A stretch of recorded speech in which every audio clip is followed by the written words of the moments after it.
Bien, deuxième partie de cette vidéo, donc là maintenant, pour expliquer la théorie des avantages absolus et la théorie des avantages comparatifs, nous allons faire un petit détour, nous allons utiliser un modèle qui s'intitule le modèle de la frontière des possibilités de production. Alors qu'on s'entende bien, il ne s'agit pas pour les étudiants d'apprendre le modèle, mais moi je vais utiliser le modèle pour faire comprendre ces deux théories. D'accord? Un modèle, c'est quoi? Un modèle, je vais prendre la définition qu'en prend Jean Perrin, un prix Nobel de physique français en 1926, et qui donne la meilleure définition de ce que ça peut être un modèle.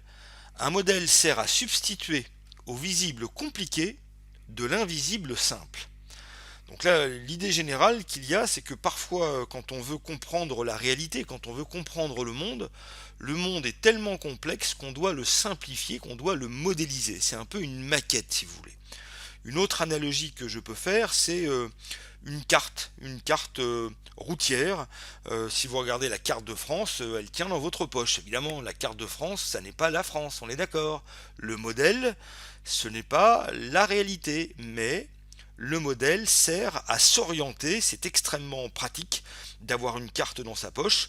Et donc, même si on a bien conscience que le modèle n'est pas la réalité, j'insiste. Donc c'est une représentation de la réalité, mais qui est très pratique, qui permet de mettre en relation, on gagne du temps, ça permet de comprendre beaucoup de choses. Et donc là, on va utiliser un des modèles les plus simples, le modèle de la frontière des possibilités de production. Donc là, on va imaginer, vous voyez, c'est très simple, il y a un pays, vous pouvez prendre la France, l'Angleterre, n'importe quel pays, et qui ne peut produire que deux biens. Alors vous allez me dire, ouais, c'est trop simple. Non, c'est pas trop simple. C'est simplifié, bien sûr, on sait bien que les pays peuvent produire beaucoup plus de biens que ça à l'intérieur des pays, bien sûr, des biens et des services, mais là on le simplifie, il peut produire que deux biens, soit de la viande, soit des légumes. Et comme on est dans un principe de rareté, c'est ça qui fonde l'économie, hein, chaque ressource qui va être allouée à la fabrication de la viande, ce sont des ressources rares qui ne peuvent pas être allouées à la fabrication de légumes. C'est exactement ce qui se passe, hein. On ne peut pas avoir le beurre et l'argent du beurre. Quand on alloue des ressources pour avoir du beurre, l'exemple de l'argent, eh bien on n'a pas l'argent. Et quand on veut garder l'argent, du beurre, eh bien, on a de l'argent, mais on n'a pas le beurre. On a toujours un choix à faire. Donc ça, ce principe de rareté, là on le représente en disant qu'il y a un choix à faire. Soit le pays fait de la viande, soit il fait des légumes. Et si dans le pays on alloue toutes les ressources rares à la fabrication de viande, on va avoir 24 kilos de viande par mois, si vous voulez, hein, qu'importe l'unité de temps ici. Et à l'inverse, si les gens le matin ils travaillent et ils ne vont pas fabriquer, s'occuper de la viande, de l'élevage, mais ils s'occupent simplement des légumes, eh bien dans ce cas-là, ils auront 48 kilos de légumes par unité de temps. C'est soit l'un, soit l'autre. Donc on peut considérer qu'ici on a une frontière qui nous dit que si mes légumes sont égales à 0 kg de légumes, et que j'alloue toutes mes ressources à la viande, j'ai 24 kg, mais à l'inverse, si ma viande ici, je produis 0 kg de viande, alors dans ce cas-là, je vais avoir 48 kg de légumes. On n'est pas obligé naturellement d'avoir soit tout l'un, soit tout l'autre. On peut faire une savante combinaison de ces deux biens, la viande et les légumes, et puis on peut être sur n'importe quel point en vert le long de cette droite qu'on appelle la frontière des possibilités de production. Cette frontière des possibilités de production, elle nous montre le maximum que l'économie peut produire en l'état actuel des techniques. Alors quand on regarde ce modèle, là on va imaginer que par exemple dans le pays on a décidé, alors c'est très simple, très simpliste bien sûr, c'est un modèle, on a décidé de produire 24 kg de légumes, ce qui implique qu'on peut produire également 12 kg de viande, on est sur la frontière des possibilités de production. Ce point, il est accessible en l'état actuel des possibilités de production comme l'ensemble des points qui sont le long de la droite en verte, le long de la frontière. Le point qui apparaît ici, ce point, il est souhaitable. Il est souhaitable parce qu'on voit bien qu'en ce point, on aura plus de légumes et plus de viande, mais ce point, il est inaccessible. Dans le modèle, tous les points qui sont situés à droite de la frontière des possibilités de production, ces points sont jugés souhaitables et sont considérés comme étant inaccessibles en l'état actuel des techniques. Alors, il y a un débat, quand on dit que c'est souhaitable, il y a plein de gens qui pourraient déjà dire oui, mais pourquoi est-ce que c'est souhaitable? Pourquoi vous, les économistes, vous pensez qu'avoir plus, c'est toujours mieux?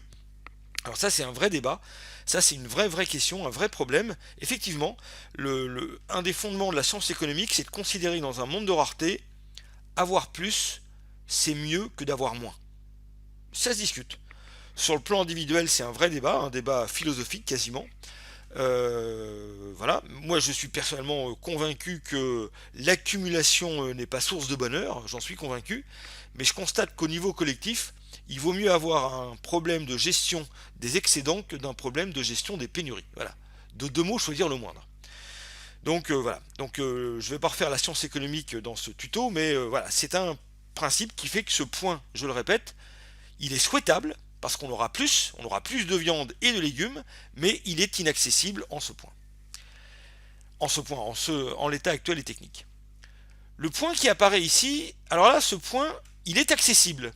On pourrait très bien produire environ 9 kg de viande et environ 10 kg de légumes, mais il va y avoir un gâchis de ressources rares. Pourquoi? Parce qu'on pourrait avoir plus.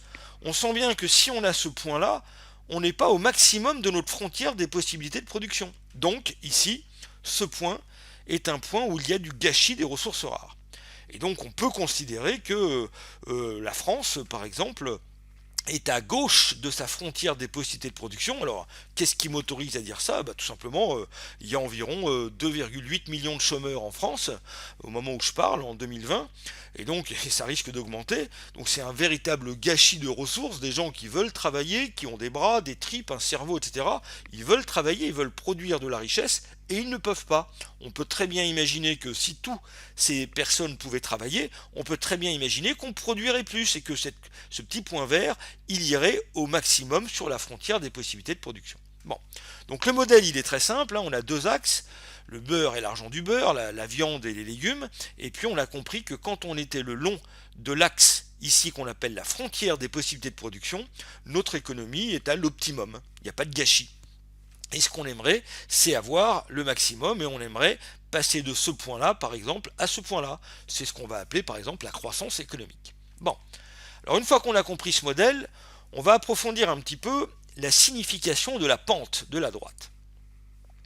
Je garde les mêmes données, 48 kg de légumes et 24 kg de viande, et donc on va mathématiser, alors là n'ayez pas peur, hein, c'est très simple, hein, c'est une fonction affine, une droite, hein, très simple, la pente de cette droite. Pour avoir la pente d'une fonction, je vous renvoie à vos cours de 4e en mathématiques, on fait le rapport entre l'axe des ordonnées et l'axe des abscisses. 24 kg ici sur l'axe des ordonnées, la variation de la viande, la 24 qui est ici, et 48 kg de légumes qui est ici. 24 sur 48, ça nous fait 1,5. Et pourquoi est-ce qu'il y a un signe moins? Parce qu'on voit bien que la pente, elle est décroissante. Donc le coefficient directeur de ma droite, ici, il est négatif, hein, j'ai une pente décroissante, et de 1,5. Alors si je continue mon petit raisonnement, V pour viande, je suis en train de mathématiser, de mettre en équation cette frontière des possibilités de production. J'ai fait un arrêt sur image, hein, c'est pas très compliqué. V c'est ma viande, c'est égal à A moins 1,5 qui est la pente que j'ai trouvée ici. L ce sont mes légumes, plus 24. 24 c'est l'intersection sur l'axe des ordonnées quand L est égal à 0. Donc là on comprend bien que si je décide si L, mes légumes ici, sont égales à 0, c'est-à-dire que si dans mon économie j'ai 0 légumes, alors dans ce cas-là, si L est égal à 0, V est égal à 24, alors dans ce cas-là, mon économie va produire pour 24 kg de viande. Et à l'inverse, faites le calcul, si V est égal à 0, si ma quantité de viande est nulle, alors si vous remplacez dans cette équation V par 0 et que vous calculez L, vous allez voir que L est égal à 48. Donc cette équation toute simple, elle linéarise en quelque sorte, elle mathématise la fonction de la frontière des possibilités de production. Moi, ce qui m'intéresse dans ce slide ici, c'est bien de comprendre ce que signifie ce coefficient directeur, ce que signifie le moins 1,5. Ça veut dire tout simplement que si je veux 1 kg de légumes en plus, hein, j'étais à 24 kg de légumes, je décide d'avoir, pour qu'importe la raison, je décide d'avoir 1 kg de légumes en plus, ce que dit ce modèle, c'est que je dois renoncer à 500 grammes de viande. C'est toujours pareil, le beurre ou l'argent du beurre. Si on veut plus d'une chose dans un monde de rareté, vous devez renoncer à autre chose. C'est important, voilà pourquoi on dit que la science économique, c'est la science des choix. À chaque fois que vous voulez quelque chose, vous devez renoncer à quelque chose. Et donc, d'un point de vue technique, ce que représente cette pente, la pente, elle va indiquer, premièrement, le prix réel de la chose. J'insiste, ce n'est pas le prix nominal. Le prix nominal, quand on fait ses courses, le prix nominal, il est exprimé en euros. Vous remarquerez que dans ce modèle, je n'ai pas mis des euros, il n'y a pas de monnaie dans ce modèle, il est tellement simple, j'ai même pas eu besoin d'introduire la monnaie, c'est une sorte de troc dans lequel le prix réel, combien me coûte 1 kg de légumes? Eh bien ça me coûte 500 grammes de viande, c'est donc le prix réel, c'est-à-dire la quantité de choses que je peux avoir en échange d'une autre chose. Si j'ai 500 grammes de viande, alors je peux avoir 1 kg de légumes. Et à l'inverse, avec 1 kg de légumes, je peux avoir 500 grammes de viande. Deuxièmement, la pente, elle indique le coût marginal, c'est-à-dire le coût d'une unité supplémentaire. Combien me coûte une unité supplémentaire de légumes? 1 kg de légumes en plus, eh bien ça me coûte 500 grammes. Ici dans le modèle, prix réel et le coût marginal, c'est synonyme. Ça m'indique également, c'est un terme très important, je le mets en rouge, le coût d'opportunité. Le coût d'opportunité, c'est un vocabulaire qu'on doit aux économistes, c'est le coût du renoncement. Ce n'est pas le coût de la chose en tant que telle, c'est ce à quoi vous renoncez. Le coût d'opportunité, à quoi je renonce quand je veux 1 kg de légumes supplémentaires? Eh bien je renonce à 500 grammes de viande. Et puis enfin, quatrième sens que donne la pente dans ce modèle, c'est le taux d'échange. Avec 1 kg de légumes, je peux échanger 500 grammes de viande, et avec 500 grammes de viande, je peux échanger 1 kg de légumes. Voilà.